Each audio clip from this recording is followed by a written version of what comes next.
আসসালামু আলাইকুম প্রিয় শিক্ষার্থী বন্ধুরা, আজকে একটি বোর্ড প্রশ্ন নিয়ে হাজির হয়েছি। চলো কথা না বলে আজকে আমরা বোর্ডে যে প্রশ্নটি দেখতে পাচ্ছ এই সৃজনশীল প্রশ্নটা আজকে আমরা সমাধান করব।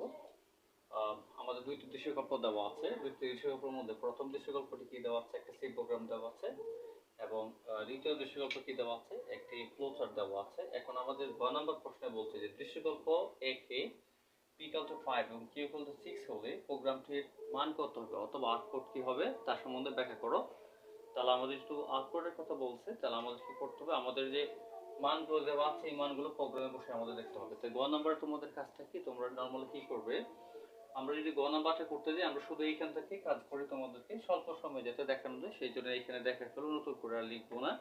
ঠিক আছে, ধরো আমরা গ নাম্বার অপশন তোমরা এরকম প্রোগ্রামটা কি করবে, প্রোগ্রামটা লিখবে। লেখার পর কি করবে, যেহেতু আমার এখানে প্রারম্ভিক মান দেওয়া আছে p = 6 এবং q = কি দেওয়া আছে, p = 5 এবং q = কি দেওয়া আছে, 6 দেওয়া আছে, তাহলে আমাদের কি করতে হবে, আমরা জাস্ট এখানে কি করব, আমাদের স্ক্যানআপের প্রয়োজন নেই, আমরা শুধু খালি মানটা বসাই নেব। ঠিক আছে, তাহলে আমরা এই যে স্ক্যানআপটা মুছে দেব।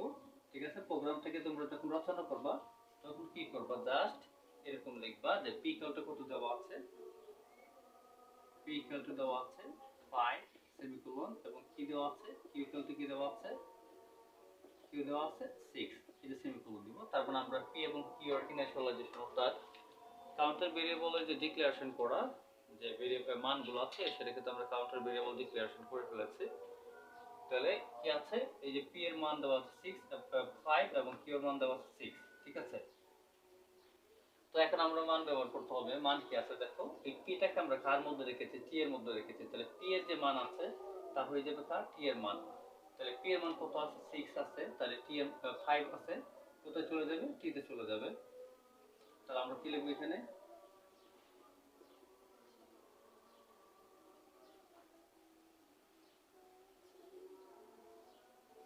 তাহলে t = হবে কত, 5। আচ্ছা, এখন আমরা কি লিখব দেখো, এই q = কি লিখেছে, p = কি দেওয়া আছে, q আছে, তাহলে q এর যে মান আছে সেটা কোথায় ঢুকে যাবে, p তে ঢুকে যাবে। তাহলে q এর মান আছে এখানে 6 টা p তে ঢুকে যাবে। তাহলে আমরা লিখলাম যে p = কত পেলাম, 6 পেলাম। আচ্ছা, এখন একটা জিনিস করতে হবে দেখো, যে q সমান কত, তাহলে এই t টাকে আমরা কার মধ্যে রেখেছি, q এর মধ্যে রেখেছি। তাহলে t এর মান কত পেয়েছিলাম, 5 পেয়েছিলাম।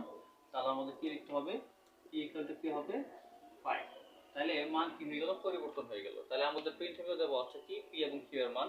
তাহলে p এর মান আমরা কত পেয়েছি দেখো, এখানে p এর মান পেয়েছি 6 আর q এর মান পেয়েছি কত, 5। তাহলে উত্তর হবে আমাদের কত, ঠিক আছে, 6 এবং 5 হবে। ঠিক আছে, এটা হলো p এবং q এর মান।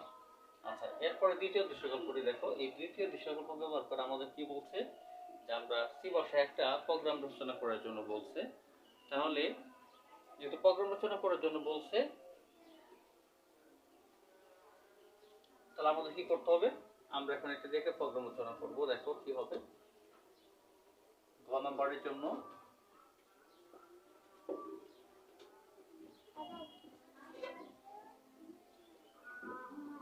#include stdio dot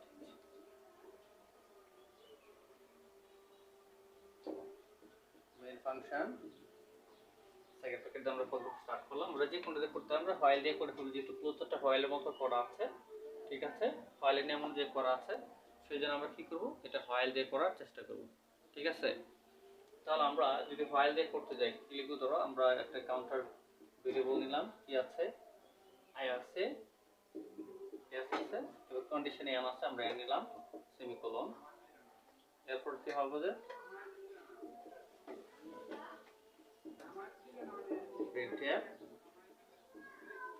enter n। তার মানে আমাদের কি করতে হবে, n এর মান প্রবেশ করতে হবে। তাই জন্য আমরা কিবোর্ডের জন্য n এর মান দিতে হবে, যেহেতু আমাদের স্ক্যানআপ নিতে হবে।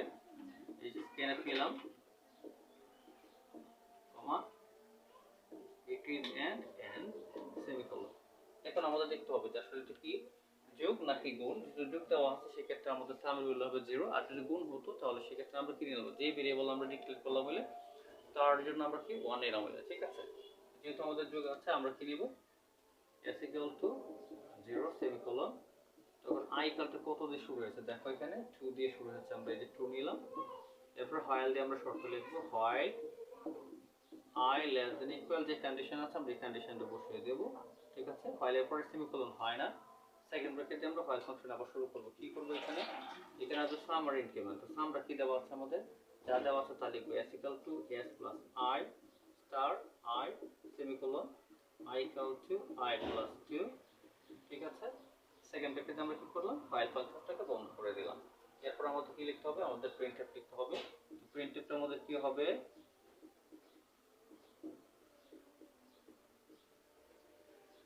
মডুলাস জি কার মান দেখাবে, s এর মান দেখাবে। এই দেখো আমাদের, এই হলো আমাদের বিশ্বকল্প। যে 2 এর যে প্রচারটা ছিল, এই প্রচারের জন্য সেই প্রোগ্রামটা হবে জাস্ট এরকম। ঠিক আছে, আমি আবার বলছি, দেখো আমাদের প্রথম কাউন্টার ভেরিয়েবল ডিক্লারেশন করতে হবে, যে আমাদের এখানে যা যা ভেরিয়েবল থাকবে তা আমাদের বসাতে হবে। এখানে কন্ডিশন দেখতে হবে যে n আছে কিনা, যদি n থাকে তাহলে n নিতে হবে। এখানে আমাদের এন্টার দেবে, হলো এন্টার কি লিখছি, n লিখছি। প্রিন্টএফ মানে হলো এই যে এই লাইনটা আমি এনে যা লিখবো প্রথম ব্র্যাকেটের মধ্যে অর্থাৎ ফাংশনের মধ্যে যা লিখবো তার কিন্তু আউটপুট হিসেবে মনিটর অথবা ল্যাপটপের স্ক্রিন অথবা তুমি যাই বলো না কেন তার স্ক্রিন এটা প্রদর্শিত হবে লেখাটা আউটপুট হিসেবে। স্ক্যানফল একটা ইনপুট স্টেটমেন্ট, তারপরে এখানে আমি যে ভেরিয়েবল ব্যবহার করব তার মান কিবোর্ড থেকে আমাকে দিতে হবে।